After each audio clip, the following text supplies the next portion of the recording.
आरक्षण की जो भ्रामक स्थितियां दिख रही हैं पूरे प्रदेश में और उससे संबंधित जिज्ञासाओं का निराकरण करने के लिए जिला मुख्यालय पौड़ी आया हूं। मैंने अभी जिला अधिकारी पौड़ी से वार्ता की और कुछ ऐसे तथ्य सामने आए हैं कि जिनको पब्लिक मतलब आम पब्लिक में बताया जाना बहुत जरूरी है। ये इसलिए जरूरी है कि मैंने सुना कि कुछ लोग माननीय न्यायालय में अपना पक्ष रखने के लिए गए। सरकार की इन अनियमितताओं को और जानबूझकर इस पंचायती चुनाव को उलझाने का जो मकसद सरकार का है, इसके खिलाफ कुछ लोग माननीय न्यायालय में गए और मैंने ये भी सुना कि माननीय न्यायालय ने ये फौरी आदेश जारी किया है कि जब तक ऐसे लोग जो आरक्षण के विषय में संदेह जिन्हें है और जो कोर्ट आए हैं, इनके जब तक इस पर समाधान नहीं हो जाता, आरक्षण का अंतिम समाधान कोर्ट से नहीं हो जाता, तब तक सरकार आगे जो है चुनाव की अधिसूचना जारी न करे। मैंने ये भी सुना है।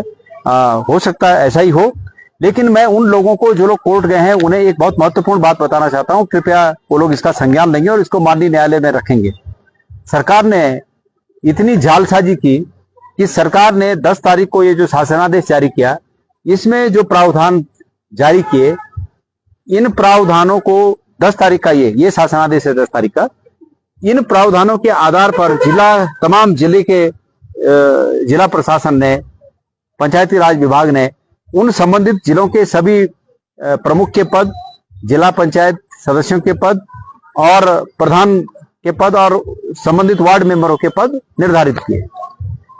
ठीक 10 तारीख के 24 घंटे के अंदर एक दूसरा शासनादेश आ जाता है कि इसको क्वैश किया गया, 10 तारीख के आदेश को क्वैश किया गया और अब 11 तारीख के आधार पर निर्णय होगा। मैं अभी माननीय जिलाधिकारी जो हमारे पौड़ी के हैं उनको मैं मिला, जिलाधिकारी जी से मैंने बातें की तो मुझे 2 बातें बहुत स्पष्ट रूप से समझ में आई कि जिलाधिकारी जी ने जो अनंतिम सूची जारी की, वो अनंतिम सूची तो 10 तारीख के उनके होमवर्क के आधार पर जारी हुई, लेकिन जो अंतिम सूची जारी की वो अंतिम सूची 2011 के आधार पर जारी की।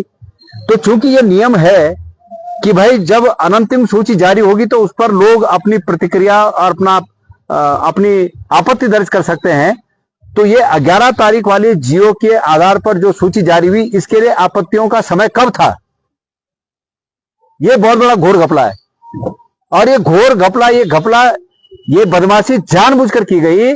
शासन ने ये बदमाशी करने का आदेश दिया जिलाधिकारियों को कि ये बदमाशी करनी है और ये बदमाशी इस रूप में है कि पूरे जिले में जो लिस्ट जारी हुई है उन पर आपत्तियां है ही नहीं, क्योंकि आपत्ति तो 10 तारीख वाले जियो के आधार पर जो लिस्ट बनी थी उस पर आपत्ति दर्ज है। 11 तारीख वाले के तो आपत्ति हुई ही नहीं। वो तो सरकार ने ये कोशिश की कि हो सकता है इस घपले में निकल जाए, बैतरणी उनकी पार हो जाए, पर ये पकड़ा गया।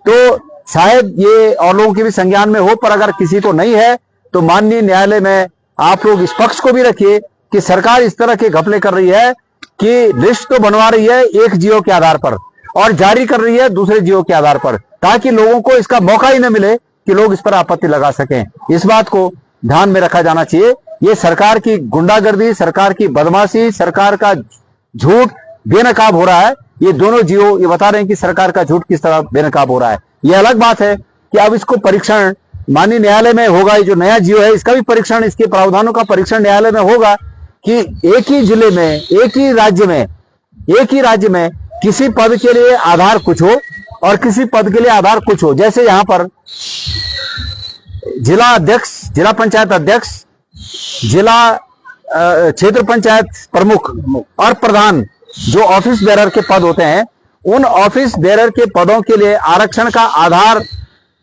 जनसंख्या का परसेंटेज माना गया। जिन जिन तबकों का जितना परसेंटेज है उसका परसेंटेज आधार माना गया।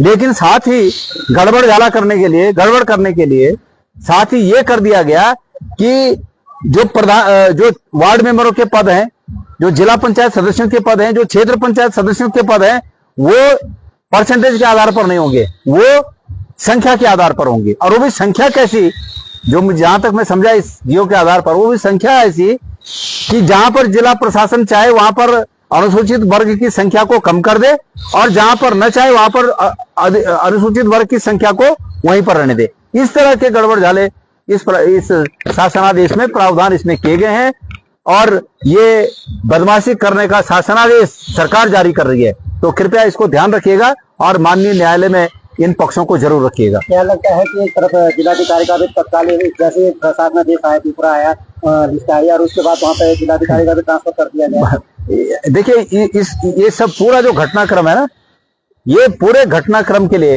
एक शब्द मैं कहना चाहूंगा, वो है बवंडर। ये सब बवंडर करके लोगों को गुमराह करके भ्रमित करके और तब जाके चुनाव जीतना चाहते हैं।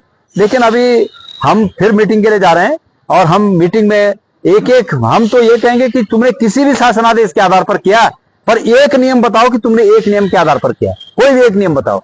ऐसा नहीं कि यहां पर हमने ये नियम लगा दिया, वहां पे हमने ये नियम लगा दिया, ये नहीं चलेगा।